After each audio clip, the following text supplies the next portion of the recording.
ఆరాధన వాక్యాన్ని చేయగానే మనం కీర్తనల గ్రంథం 106వ అధ్యాయం మొదటి వచనం చదువుకుందాం.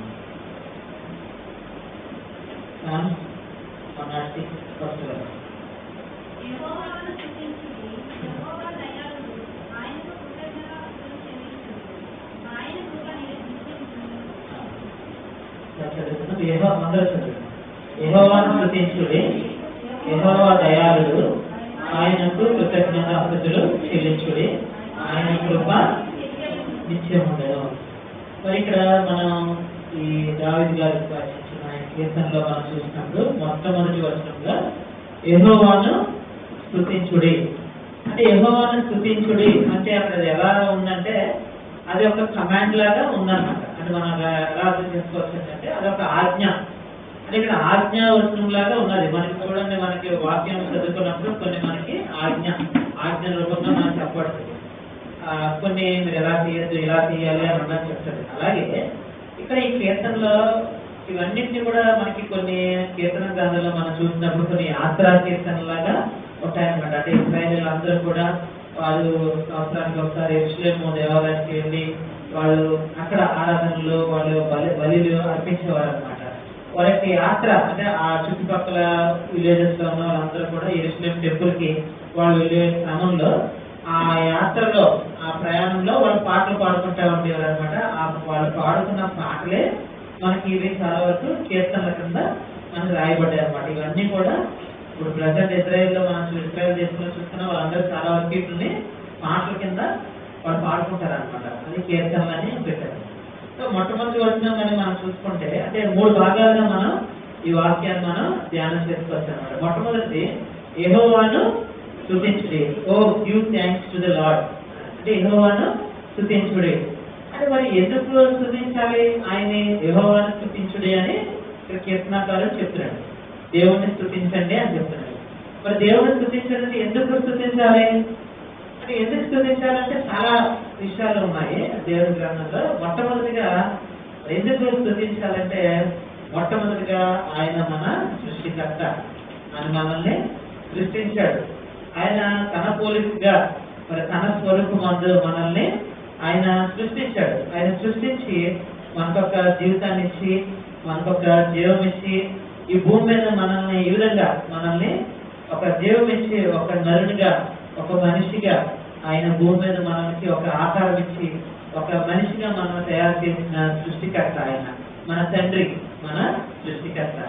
మరి ఆయన మనకి ఒక రూపాన్ని ఇచ్చి మరి ఆయన ఒక జీవితాన్ని ఇచ్చి మన ఇక్కడ ఆయన ఉంచాడు అనమాట. మొట్టమొదటిగా ఆయన మన సృష్టికర్త. అలాగే మరి మన ఒక్కనే చేశాడు ఆయన కాదు కదా. ఈ సర్వ సృష్టిని సర్వలోకాన్ని ఆకాశాన్ని మరి ఆకాశ మండలాన్ని సమస్తం సృష్టిని సృష్టించిన ఆయన దేవుడే ఉన్నాడు. అంటే మొట్టమొదటిగా మరి మనం గమనించాల్సింది ఏంటంటే ఆయన మన సృష్టికర్త. ఈ సృష్టించిన సృష్టికర్త మన దేవుడు, ఆయన మన తండ్రి. అలాగే మన జీవితంలో మరి ఆయన మరి దేవుడు ఏమై ఉన్నాడో ఆయన మనకి ఏం చేశాడో మనం తలపోసుకుని మనం ఎల్లప్పుడూ దేవుణ్ణి స్తుతించబద్దులుగా. అంటే స్తుతించడం అనేది చాలా రకరకాలుగా మనం చేస్తూ ఉంటాం. ఇప్పుడు మనకి దేవుని స్తుతించినప్పుడు మన పాటల ద్వారా మనం పాట పాడుతూ ఉంటాం. పాటలు పాడడం వల్ల కూడా దేవుని ఆరాధన చేసినట్టు, దేవుని స్తుతించినట్టే. అలాగే మన ఈ నోట్ ద్వారా అంటే ఇప్పుడు పాటలు పాడటం కానీ మన వ్యక్తిగతంగా మనం ఆరాధన చేసుకున్నప్పుడు ఇదంతా కూడా దేంతో చేస్తున్నాము? మన నోట్తో చేస్తున్నాము. అందుకే దాన్ని ఫ్రూట్ ఆఫ్ ది మౌత్ అంటారు. జిహ్వా ఫలము అని చెప్తారు. హెబ్రీయులకు రాసిన పత్రిక 13వ అధ్యాయము. హెబ్రీయులకు రాసిన పత్రిక 13వ అధ్యాయము 15వ వచనము. కాబట్టి ఆయన ద్వారా మనము దేవునికి ఎల్లప్పుడూ స్తుతి యాగము చేయదుము అనగా ఆయన నామమును ఒప్పుకొనుచు జిహ్వా ఫలము అర్పించదుము. ఆయన నామాన్ని మనం ఒప్పుకోవాలి. ఆయన నామాన్ని ఒప్పుకుంటూ ఎల్లప్పుడూ స్తుతి యాగము చేయదుము. కాబట్టి ఆయన ద్వారా మనము దేవునికి ఎల్లప్పుడూ స్తుతి యాగము చేయదుము. ఇక్కడ చెప్తున్నాడు యెహోవాను స్తుతించుడి, ఎల్లప్పుడూ స్తుతియాగము చేయుడి, ఆయన నామమును ఒప్పుకొనొచ్చు జిహ్వ ఫలము అది. మన నోటి ద్వారా మన దేవుణ్ణి ఎల్లప్పుడూ స్తుతింప బద్దులపై ఉన్నాము. దేవుడు ఆయన మన జీవితంలో చేసిన మేళను మనం తలపోసుకుని మొట్టమొదటిగా ఆయన ఏమై ఉన్నాడు? ఆయన సర్వశక్తుడైన దేవుడు. ఆయన ఆయన ఆయన నామము మరి అన్నిటి నామముల కన్నా పైనామము. ఆయన సర్వశక్తి గల దేవుడు, ఆయన తప్ప వేరొక దేవుడు లేడు. ఇవన్నీ ఆయన ఏమై ఉన్నాడు అవి మనకి అన్ని కూడా చెప్తున్నాయి. ఆయన సర్వశక్తి గల దేవుడు, ఆయన మహత్కారంలో చేయగలిగిన దేవుడు. మరి అందుకని ఆయన్ని మనం స్తుతించబద్దులుగా ఉన్నాము. మరి అలాగంటే ఇంకొకటి ఏంటంటే నువ్వు స్తుతించే దాన్ని బట్టి దేవుడికి నువ్వు ఎంత విలువ ఇస్తున్నావు అన్నది కూడా ఆధారపడి ఉంటుంది అనమాట. అంటే the way you praise God will determine the value you are giving to God. అంటే దేవుడికి నువ్వు ఇచ్చే విలువ అనేది నువ్వు ఇచ్చిన, అంటే ఇప్పుడు మనం అనుకుంటాం కదా, హృదయం నిండిన దాన్ని బట్టి నోరు మాట్లాడినా ఉంది. నీ హృదయంలో ఎప్పుడైతే దేవునికి సంబంధించిన ఆ యొక్క స్తుతి ఆరాధన భావం నీ హృదయంలో నిండుందనుకో, అదే నీకు నోట్లోంచి బయటకు వస్తుంది. సో అందుకని ఎప్పుడు కూడా మనం దేవుని మనం స్తుతించినప్పుడు ఆయన మన ఆరాధన భావంతో ఆయన మన జీవితంలో చేసిన ఆయన ఏమై ఉన్నాడో అది తలపోసుకుంటూ ఆయన మన జీవితంలో చేసిన గొప్ప గొప్ప కార్యాలు, మంచి పనులు అవన్నీ తలపోసుకుని మన ఎల్లప్పుడూ మన జిహ్వఫలం అంటే నోటితో, మన నోటితో దేవుణ్ణి మనం స్తుతించాలా బద్దులుగా అన్నాము. అందుకనే కీర్తనకారుడు చెప్తున్నాడు, యెహోవాను స్తుతించుడి. ఇట్స్ కమాండ్మెంట్, అది ఆజ్ఞారూపమైన వచనం. అది యెహోవాను స్తుతించుడి. రెండవగా మరి ఆయన స్తుతించడానికి తగిన స్థితి, మరి ఎందుకు స్తుతించాలని మనం రెండవ రీజన్ మనం చూసుకుంటే, ఆయన he's good at all the times. అంటే ఆయన రెండవ వచనం మనం కీర్తనల గ్రంథము 106వ అధ్యాయము 1వ వచనం ధ్యానం చేస్తున్నాము. కీర్తనల గ్రంథము 106వ అధ్యాయము 1వ వచనం ధ్యానం చేస్తున్నాం. మొట్టమొదటిగా మనం చూసుకున్నాం, యెహోవాను స్తుతించుడి మనం చూసుకున్నాం. ఆయన ఎందుకు స్తుతించాలి అని మనం చూస్తాము. రెండోదిగా చూస్తే యెహోవా దయాళుడు, ఆయనకు కృతజ్ఞతాస్తుతులు చెల్లించుడి. ఆయన దయాళుడు, he is good at all the times. మన ప్రతి పరిస్థితులను కూడా ఆయన మన పట్ల ఎంతో దయ కలిగి ఉన్నాడు అనమాట. ఆయన మన యొక్క మంచి స్థితిలో కూడా, మన యొక్క దీన స్థితిలో కూడా, మనం మంచి బాధలో ఉన్నప్పుడు, మనం సంతోషంగా ఉన్నప్పుడు ఆయన మన పట్ల మంచిగానే ఉన్నాడు. He is good at all the times. అన్ని విషయాల్లో, అన్ని వేళల్లో కూడా ఆయన మంచిగా ఉన్నాడు. అందుకే మనం ఆయన్ని స్తుతించబద్దులుగా ఉన్నాం. He is good in health and in sick. మనం ఆరోగ్యంగా ఉన్నప్పుడు ఆయన మన పట్ల దయాళుగా ఉన్నాడు. మనకి అనారోగ్యం ఉన్నప్పుడు కూడా ఆయన ఒకేలా ఉన్నాడు అనమాట.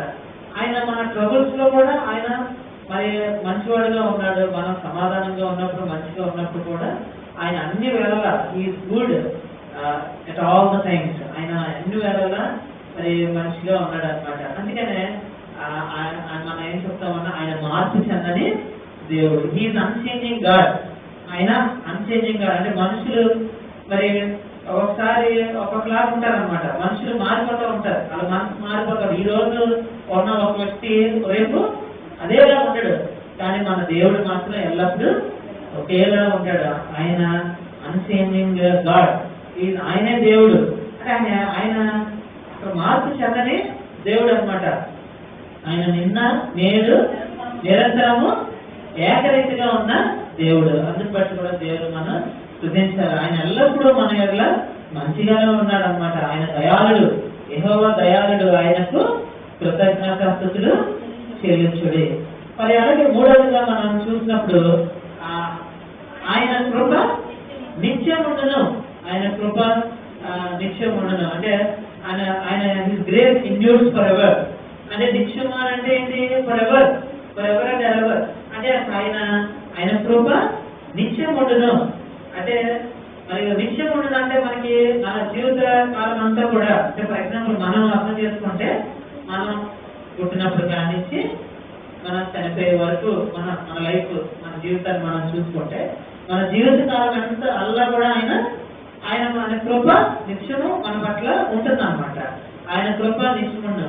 అంటే ఏదైతే మనం చూస్తే అంటే ఈ ప్రొవైడ్స్ ఫర్ అంటే ఈ ప్రొవైడ్ ఫర్ అంటే ఆయన మనకి సమకూర్చే దేవుడిగా ఉన్నాడు. ఆయన మనకి ఏది అవసరమో అది మనకి ఆయన ఇచ్చేదిగా ఉన్నాడు. మన దైనందిన జీవితంలో ఎన్నోసార్లు మనకి ఎన్నో కొరతలు మనకు ఉంటాయి. అవన్నీ కూడా దేవుడు ఏదో రకంగా దాన్ని మనకి ఆ సమయానికి ఆ సమకూర్చే దేవుడుగా ఉన్నాడు. అందుని బట్టి మనం దేవుడిని మనం స్తుతించేవాడుగా ఉన్నాడు. ఆయన కృప నిత్యం ఉండదు. ఆయన హీ కేర్స్ ఫర్ us. ఆయన మన పట్ల లక్ష్యం కలిగి ఉన్నాడు. ఆయన హీ కేర్స్ ఫర్ us. ఆయన మన పట్ల శ్రద్ధ కలిగి ఉన్నాడు అన్నమాట.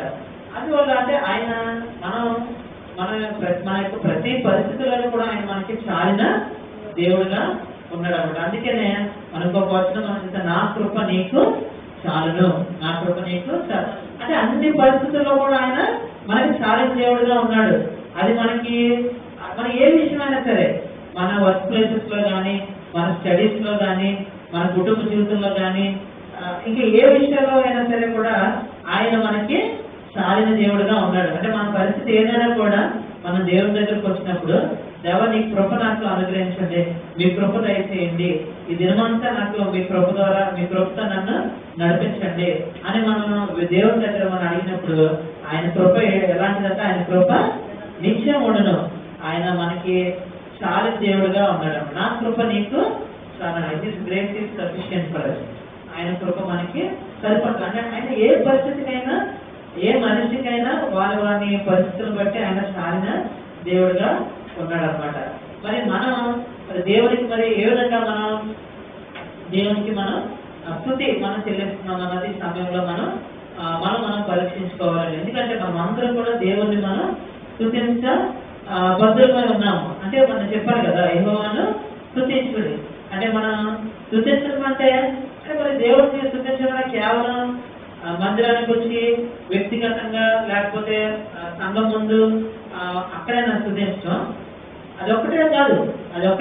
అదొక that is one way of pricing God in the middle of all the godly people. దేవుని పిల్లల మధ్యలో దేవుని స్తుతించడం అన్నది బహిరంగంగా దేవుడిని స్తుతించడం అదొక పద్ధతి. కానీ నీ సమయాన్ని giving your time, giving your talent, giving your treasure to God also comes under pricing God. దేవుని స్తుతించడం అన్నమాట. దేవుని నీ సమయాన్ని నీ యొక్క టాలెంట్స్ ని, నీ యొక్క ట్రెజర్ ని, ఇవన్నీ కూడా దేవునికి నువ్వు ఇచ్చే దాన్ని బట్టి కూడా దేవుడిని నువ్వు స్తుతించడాన్ని తెలియపరుస్తుంది అనమాట. నువ్వు దేవుని ఎంతగా నువ్వు స్తుతిస్తున్నావో, ఆయనకి ఏ విధంగా కృతజ్ఞతాస్తుతులు చెల్లిస్తున్నావో అనేది కూడా అది దాన్ని బట్టి తెలుస్తుంది అనమాట. అందుకని ఈ వాక్యంలో మనం చూస్తాం. మొట్టమొదటి ఏం చూస్తామంటే మనం ఆజ్ఞాపూర్వకంగా ఇక్కడ తెలియపరచబడుతుంది, యెహోవాను స్తుతించుడి. Give thanks to the lord. అంటే మనం కంపల్సరీ మనకి దేవుని మనం స్తుతించ బద్దులమై ఉన్నాము. ఆయన ఏమై ఉన్నాడో, ఆయన సర్వశక్తి గల దేవుడు అన్నాడు. మన సృష్టికర్త, మహత్కారము చేయగలిగిన దేవుడు మరి మనకి జీవం ఇచ్చి పాపం నుంచి మనకి విడిపించి మన పాప క్షమాపణ దయచేసి రక్షణ భాగ్యాన్ని అనుగ్రహించి నిత్య జీవానికి మనలో వారసులుగా చేసిన దేవుడిని మనం ఎల్లప్పుడూ స్తుతించేవారుగా ఉన్నాం. అందుకే మొట్టమొదటిగా దేవుడు ఏమై ఉన్నాడో, ఆయన మనకేం చేస్తాడో తలపోసుకుని మన దేవుడిని స్తుతింపబద్దులమై ఉన్నాం మొట్టమొదటిగా. రెండోది ఎందుకు ఆయన స్తుతించాలంటే he's good at all the time. ఆయన దయాళుడు, యెహోవా దయాళుడు. ఆయనకు కృతజ్ఞతాస్తుతులు చెల్లించుడి. He's good at all the times. ఆయన ఎల్ల వేళలా కూడా ఆయన మంచివాడుగా ఉన్నాడు అనమాట. ఆయన నిన్న నేడు ఎల్లప్పుడూ ఏకరీతిగా ఉన్న దేవుడు. ఆయన మార్పు చెందని దేవుడు. ఏ పరిస్థితుల్లో అయినా సరే ఆయన ఒకేలాగా ఉన్నాడు అనమాట. సో అలాగే ఆయన కృప నిత్యం ఉండను. ఆయన కృప నిత్యం. మన ప్రతి దినము కూడా మనం అనుకోవచ్చు, అంటే మన జీవిత కాలంలో మనం పుట్టిన మొదలుకొని చనిపోయే వరకు దేవుని దగ్గరికి వెళ్ళేంత వరకు కూడా ఆయన కృప మన పట్ల ఉంటుందన్నమాట. ఆయన కృప నిత్యం ఉండను. ఆయన కృప ఉంటుందన్నమాట. అంటే అదేవిధంగా మనకు కావాల్సిన అన్ని సమకూర్చే దేవుడుగా ఉన్నాడు. మనకి ఆయన చాలిన దేవుడుగా ఉన్నాడు అనమాట. మరి వీటన్నిటిని బట్టి మరి మన జీవితాల్లో దేవుడు మనకి తన కృపను ఎల్లప్పుడూ మన దయచేసే వాడుగా ఉన్నారు. కాబట్టి దేవుడిని మనం స్తుతించే బద్దులమై ఉన్నాము. ఆ విధంగా మనం ఆత్మతోనూ సత్యంతోనూ మరి మన యొక్క తండ్రి అయిన దేవుడిని మనం హృదయపూర్వకంగా మరి స్తుతించి ఆరాధిద్దాము వ్యక్తిగతంగా ఈ సమయంలో దేవుడు ఇచ్చిన వాక్యాన్ని దీవించిన గాక. మరి ఈ సమయంలో మరి యూత్ ఆరాధన జరిగినప్పుడు యూత్ మరి సిస్టర్ మేరీ గారు మేరీ మేడం గారు తీసుకుంటారు, అలాగే సండే స్కూల్ స్వప్న మేడం గారు తీసుకుంటారు. అలాగే యవనస్తులు ఎవరైనా రక్షణ పొందుతున్న వాళ్ళు కూడా వ్యక్తిగతంగా ఆరాధన చేసి యూత్ మీటింగ్కి వెళ్ళాల్సిందిగా కోరుచున్నాను. Thank you.